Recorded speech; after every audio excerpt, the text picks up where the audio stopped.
Very wonderful. I'm going to move to the back as I'm already joined on stage by the two gentlemen who are the heart of the session. Oh, yeah. Jeroen from Shephard is to my left, and Bert van Son from Mud Jeans is to my right. Yes. And the format for the session is so that both are going to introduce their areas of work to you, and then we're going to join in the discussion to talk about the nature of their newly founded collaboration. So to kick things off, I'd like to invite you to go first and tell us about Mud Jeans, please. Okay, I've prepared some slides. Good morning or afternoon, it's already. I'll tell a little bit about my company and why we do what we do. It's all about the cotton.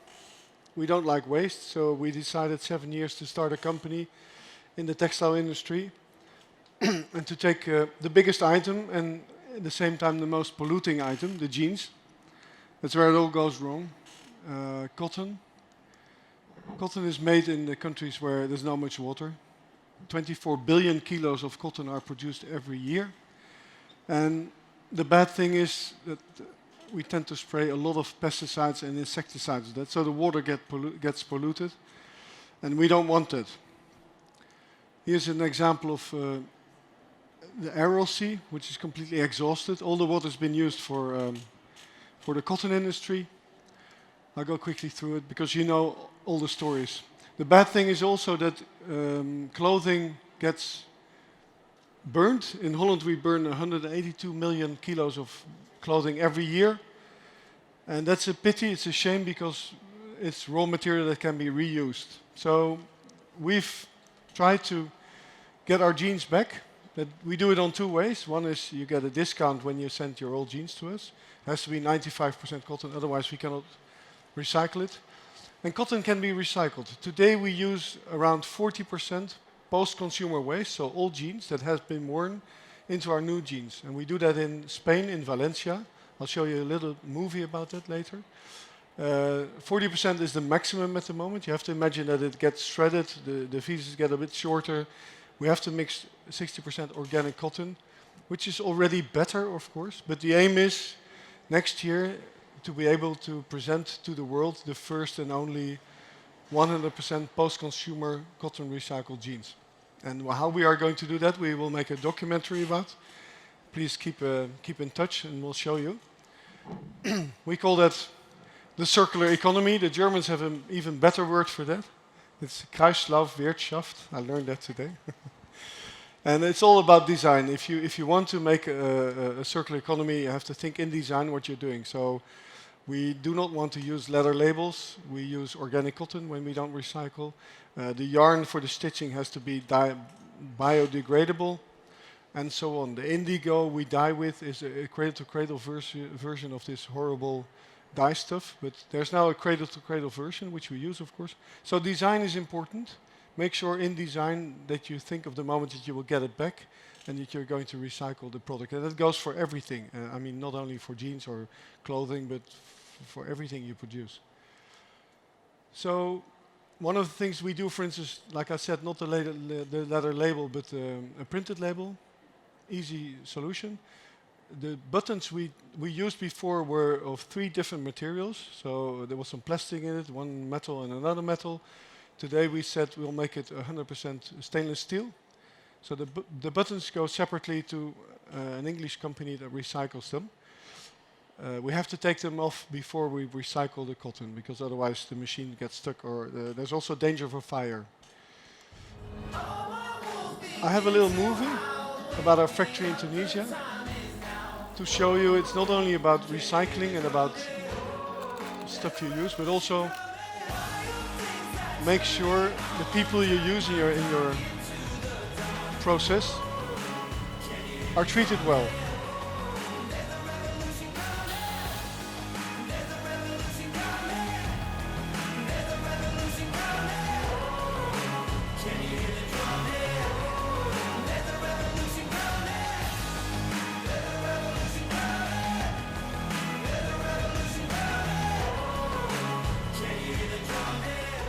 So I hope you agree with me that this is a nice environment to work and to make jeans, and it's also to show that you can make fashion in a normal way. the water we use in the factory in Tunisia is regenerated by reverse osmosis. It's the same process you use to make from salt water or sweet water. And we drank the water, the blue sludge that came out after this recycling, we could drink it again. So that's really fantastic. The other thing, the people from Genealogia were here before. The machines that we use in Tunisia are like this, where instead of sandblasting or using lots of chemicals, you can now just use laser and have this effect of worn out jeans, which everybody likes, of course. I always like to show this movie. It's like, looks good, right?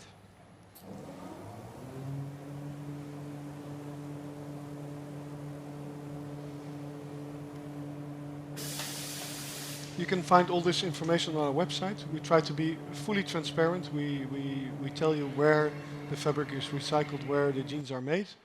Please go have a look. It's open source. Now the recycling, this gets interesting because it's like shredding wood and things. You're tearing apart these jeans.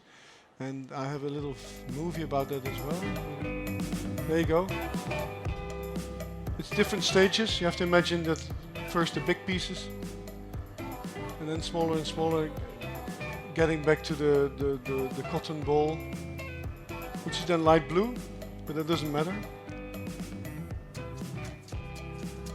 We've been there 3 years ago with the whole team to make this documentary and show the world how you can recycle it. It's all about the customers today like to know what's behind the brand and they want to see what's happening, and so that's what we answer to. That's how it looks.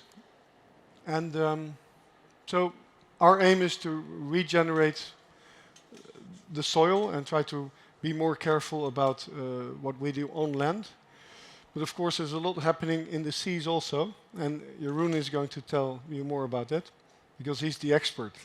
Am I? Yes, you are. So in case you've been wondering what the connection point is coming up. It's coming up. We're going to let you explain a little bit what Sea Shepherd does in case the organization isn't familiar to everybody else. Sure. Well, I guess that a lot of you already know what Sea Shepherd's about, but just to give you a brief history. So Sea Shepherd has been founded by Paul Watson in 1977, so we've been around for over 40 years now. Paul Watson was also the co-founder for Greenpeace, but he left for obvious reasons, because he wanted to do something different, because he was really into direct action, so no protesting, but really go into the front lines and help the animals in the ocean where it was needed. So that's 40 years ago. And a lot has been going on in the meantime. For the people that know Sea Shepherd, probably through the Whale Wars series on Discovery Channel. Our fights with the Japanese are quite legendary. So I don't think we'll be selling a lot of cola products in Japan, Bert, but no, that's a closed market. Yeah. But Sea Shepherd is about a lot more than just whaling. We're an ocean conservation group, so we use direct action as a tool. But it's not just about whales; it's also about turtles, about ocean life, basically.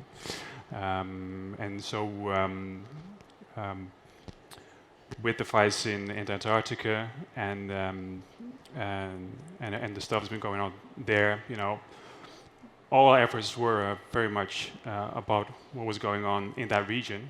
But due to legislation and a lot of our success, we've been changing tactics, and they've proven even more successful. So I'm going to show you a little clip about what Shephard is about now, and then I'll tell you a little bit more about it.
Thanks. Yeah. I guess back to my story, history was a lot about campaigning, and governments weren't always that happy with what we were doing. You know, Japanese government, but also Canadian government for sealing. Japan again in Taiji, you know, with all of the dolphin capture. But there was a turnaround, and that was a couple of years ago. We were chasing a vessel called the Thunder. And there's actually a documentary about that. If you can get a chance to see it, you should. It's amazing. We were meant to go to Antarctica, but the Japanese pulled out at the very last minute, and so we actually have resources to do something different. By then, you know, our fleet was a lot bigger than, you know, 40 years back. We only had one vessel. Now we have actually 10 plus. And do so many more campaigns. But we were in the region, and the Japanese said, well, we're not coming. So we had made a pursuit and try and find a different vessel. And actually it was a rogue vessel called the Thunder, part of the Bandit 6, and they were notorious poachers. And so this chase, because we found the Thunder, was 110 days in total, which was long. Actually, it's the longest maritime chase ever, so pretty spectacular. And we found the Thunder, and because the captain didn't want us to find all the evidence that was on the ship, he actually scuttled his own ship with the crew on board in the middle of the ocean.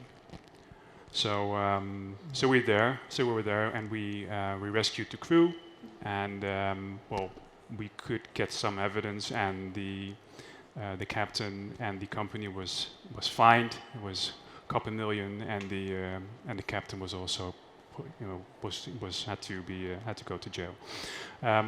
But this was very much an effort, you know, with us and the government and Interpol working together, and that was really something that we wanted to continue, and so we did, and that's really where she was at now, you know. So we go out, and what you saw in this video is.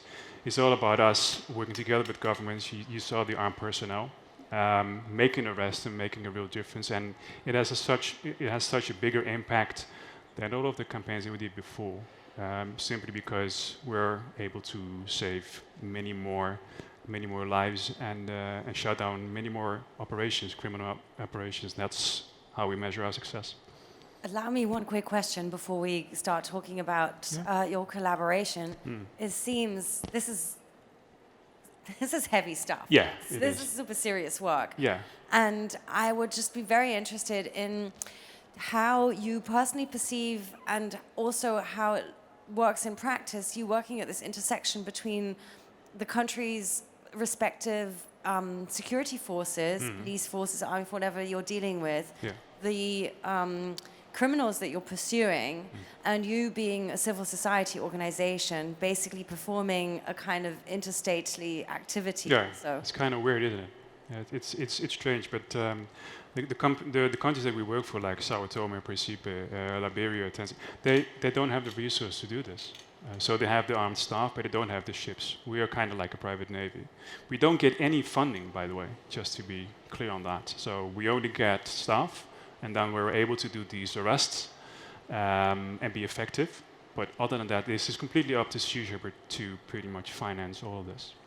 This is really amazing and very, very laudable. And I do encourage everybody to check out your work further and the documentary that you mentioned, because I mean, I think it became very apparent in the short clip that you showed how much you're protecting the right of those who have no agency, especially families supporting themselves off fishery in the countries that you're operating in and around their coasts, and therefore very important and, yeah, like I said, extremely laudable work. So let's start talking about where this comes together. I know you also have something to show for your collaboration, but before you do that, I would be very interested in starting with the basics. How did you meet? Did you know about Sea Shepherd and you're like, I want to do something also to help save the oceans, and then you phone up and it started from there? It's, of course, everybody's seen the documentaries on Discovery Channel, and I've always been impressed, and I like to see myself. I'm a diver, I'm a sailor. Our whole team is about sustainability, and part of that is the oceans. The oceans are in trouble at the moment, and you're also a lot of things, coral bleaching, overfishing, the whole thing, and we try to prevent plastics and waste get into the ocean. We don't make any plastic clothing. We only want to use natural fibers. So we think of that. How did we meet? Actually, I went up to Dion and asked him a question about whether or not he could help me with. He's over there, Dion. Yeah, there he is.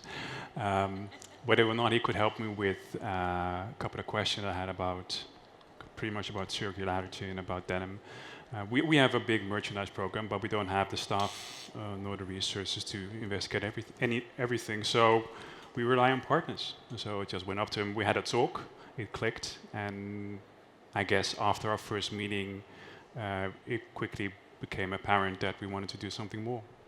Okay, so this was a mutual endeavor. This was not the fashion industry saying, hey, civil society, we want to hook up, but it was something that you were both interested in doing. For sure. Maybe one more thing about Sea Shepherd, you've always been a very media-savvy organization. It seems that you've been very good at putting what you do out there, but perhaps that's also necessary because, as you said, you receive no funding from the States, but you rely on donations for your work. Yeah, solely. I mean, it's we have to find all of the funding ourselves, either through merchandising, and I guess that if you compare it to other NGOs, our program is quite big, and then your basic fundraiser. Yeah, but all the money is desperately needed. I mean, we have a very, very limited staff. We depend on volunteers, even on the ships. Apart from maybe the bosun, the engineer, and the captain, the people on the ships are also volunteers. That's really amazing, and maybe here's a connection point also, just in a sense that Mud Jeans has also been an organization that's managed to sort of crack the media and create a moment of viral attention, you could say. True, yeah. We started off as a very small company with no budget, and we are quite. You get very inventive in trying to use, without any money, get over to the public. So social media is very important for us, of course, and it works.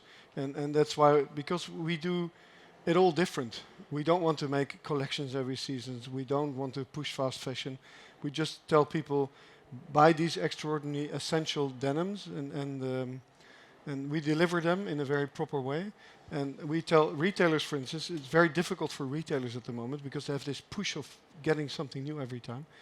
With us, they can just buy a collection and they can reorder and be delivered the next day. So we have a small NOS, never out of stock system, where we help working with the demand from the market instead of pushing the market. So we don't push retailers with a lot of stuff. We just tell them, try a little bit. When you sell it well, we can deliver the next day, and that's why you will never find a Mud Jeans on discounted or this kind of thing. And you kind of got a big media story early on in your existence with the Lisa Jeans idea. Yeah. Do you want to share that with us a little bit, what that was about and why it got so much attention? Well, the thing is, we thought in the beginning we make these jeans of extraordinary bio-cotton. And the idea was how to get it back. We want our consumers we want to be responsible for the product we put on the market. So we want our jeans back.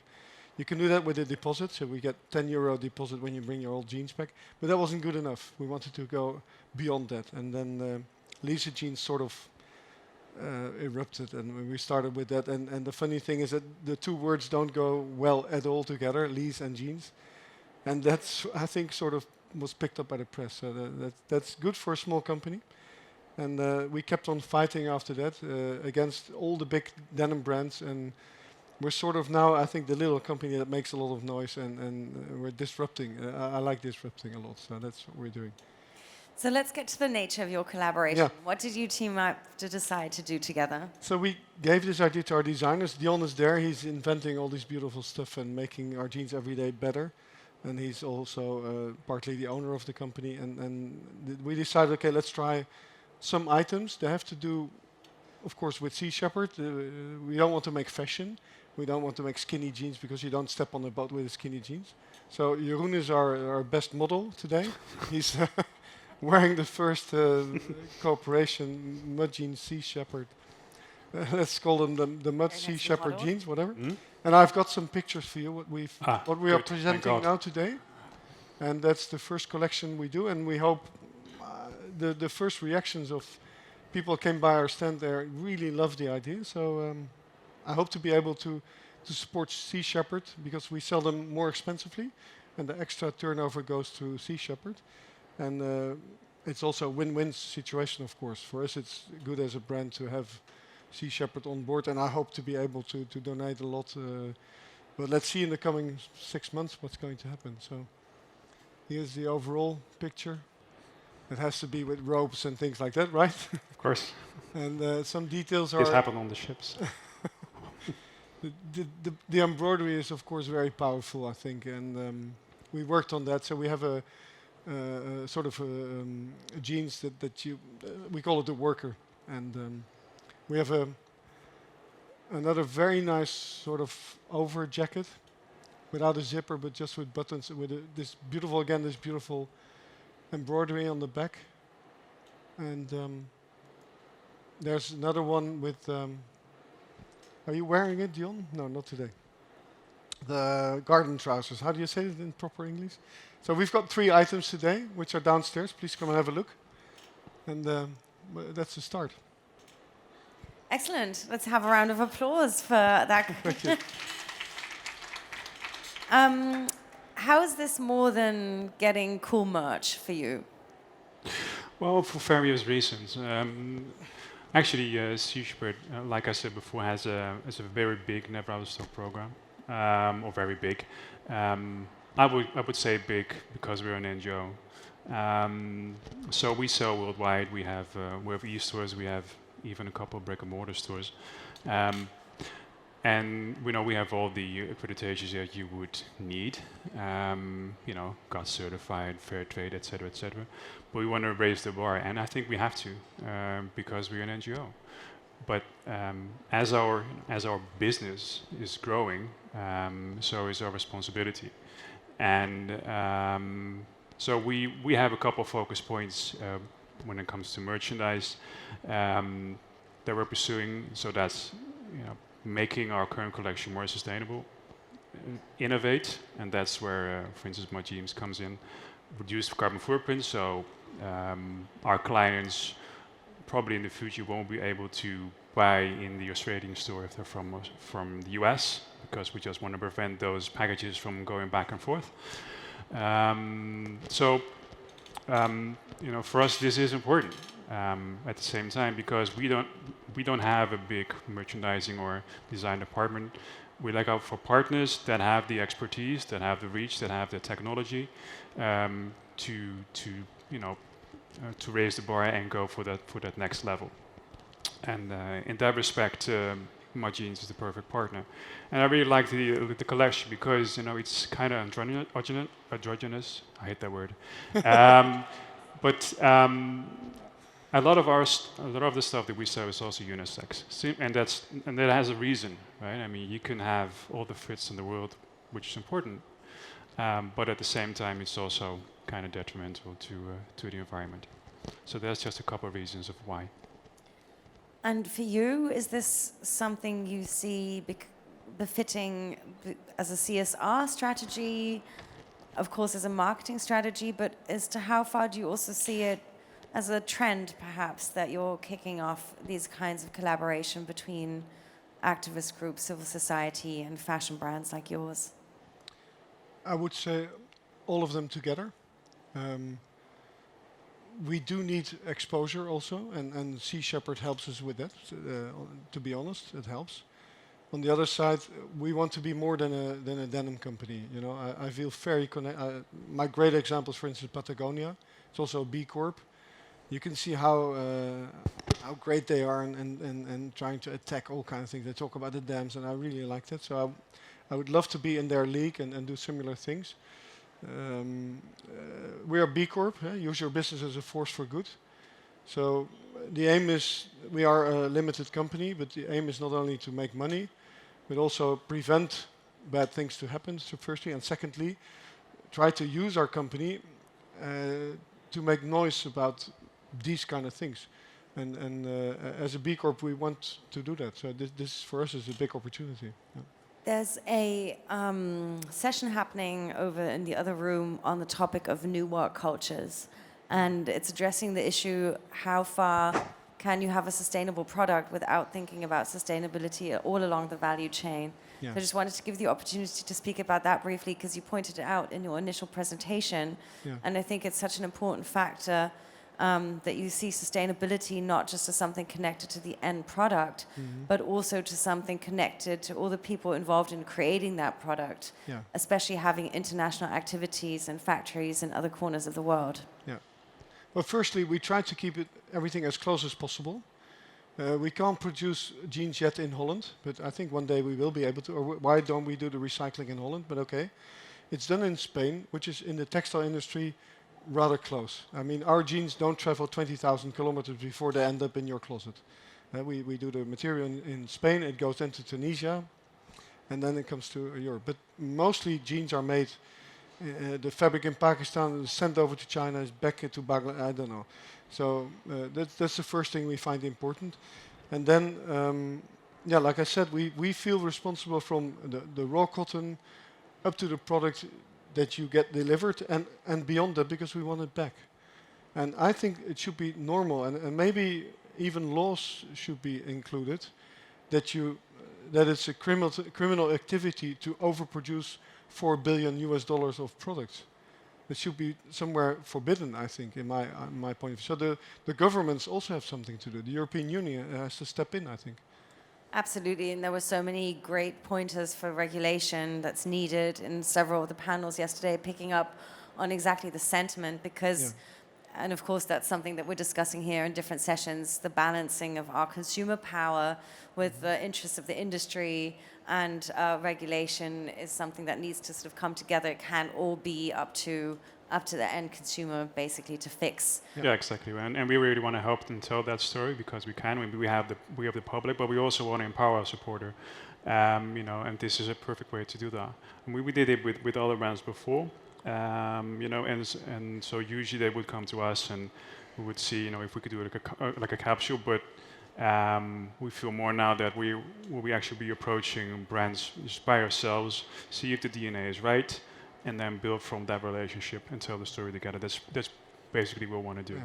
Yeah. And it's beautiful to see. I mean, it makes so much sense. You have your own individual sort of target groups and outreach areas and markets, and why not throw them two together to sort of amplify what you're doing? Exactly. It's very logical, because I cannot imagine Sea Shepherd making a T-shirt of normal cotton, polluting cotton. It's not just, it doesn't fix. And we don't, by the way, we don't. No, I know. It would be totally crazy if you would, right? Yeah, So it's that's true. quite logical. That's true. Are there questions in the audience? We'd love to involve you in this conversation. So if you have a comment or something you want to share of your own, or a question to these two gentlemen, now is a great time. You can give me a sign of hand. Leslie, you must have a question over there. It's all clear. Okay, hang on. We're going to try this. Shall I throw? Oh, yes, please. There you go. Hello. More of a comment, because you know, we can sit around and talk about brands doing amazing things, textile producers that are creating you know, recycled textiles, but connecting it all in here now is, I think, the critical moment. Is how do you know, the only way we can move the needle is if we connect it, and the educational piece, and making it interesting and entertaining, because we know we're all overloaded with facts and images that are difficult to digest, but to take that and put it in a medium that's going to be, with lack of a better word, entertaining, because we need to be entertained, and in short little bites. And thank you so much for your work and for the collaboration. It's really refreshing, and I would love to get in touch with your team in LA. Cool. Make it happen. Dirty oceans there. Sure. Thank you for the feedback. Is there anybody else who'd like to give a comment or ask a question? Then maybe one or two more from me. Do you see, like, what's the journey for this? This is being kicked off now, launched now. Where do you hope this is going to go? I hope to be able to pay them a lot of royalties. No, it's the start. The 3 items, like I said. The first yesterday was the first time we showed it to the public, and the reactions are overwhelming. Everybody loves it. The idea of bringing this story to their store. You know, retailers are looking for solutions also. They know they have to do better. They know it's difficult the market is difficult. The consumers are critical. They don't believe in brand names anymore. They just want the story. They want transparency. They want the whole concept to be correct. So we offer this, and I hope I can feel it's rather successful. Yeah. Oh, for me so far, this has really been like a humbling journey. I mean, first of all, a couple months back, I wouldn't believe, that we would actually be sitting here together. So it's a great opportunity, and for us, yes, of course, the fundraising bit, is wonderful, but at the same time, it's really about making an impact, I guess, and that's and it's not just about funds; it's also about reaching out and cross promote. So, working together with Mud Jeans and then connecting with them. That's the that's what we want to push, and I would love to grow from here. I'm gonna just venture out a little bit further, a kind of philosophical moment toward the end. Is there anything planned to accompany the pieces of clothing in terms of insights into your work, film, images, sharing the experience? And I'm asking this because, and again, we touched on these topics in different panels yesterday. In our world of overproduction and mass consumption, buying fashion also is buying an emotion or buying an experience. And that is increasingly the way that the world is going in our data-driven digital society. So if we see buying fashion as buying an experience, how do you plan having people buying these items also sharing in the experience of supporting Sea Shepherd? Ooh, that's a good one. I guess the collaboration is so fresh that's actually the step that is next, really. Yeah. But how we wanna tell this story together, and for instance, what do you want to do? Mixing the teams, get a taste of each other's work. Actually, there's a couple options. First of all, we have a small store, a concept store in Amsterdam, that we're also building into an experience that's very much about, of course, the work that we do, but also about everything around that. So it could be part of that. And what we also do is we try to give the audience as much as possible the experience that we have on the ships, with documentaries, etc. And we always try to include all of our partners, and have maximum reach. That's probably from our end where we will go. We also have quite some reach, of course, with the jeans we're shipping out. We now have a small leaflet in the back where we ask people to sign this gentleman's agreement and say, you promise to return the jeans afterwards to us so we can reuse the raw material. But it could be possible to use a QR code there, directly to the small video we saw, or an explanation about what's happening in the oceans, or I can imagine loads of things that can be very interesting to the customers. If you're a customer buying Mud Jeans, you are already thinking of more than buying a pair of jeans, I would say. So that's a very good touch point to bring it further, and I learned a lot about the connection with Sea Shepherd. And of course I knew about their existence and I've seen the documentaries, but I do realize I know nothing about them. And they're heroes.